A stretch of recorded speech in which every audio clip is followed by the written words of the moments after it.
Hey guys, good to see you again. Today we are baking a pure sourdough bread which consists of 70% rye flour and 30% spelt flour.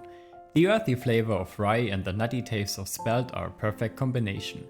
The recipe is kept very simple. You can bake the bread easily in your own kitchen by following the step-by-step instructions.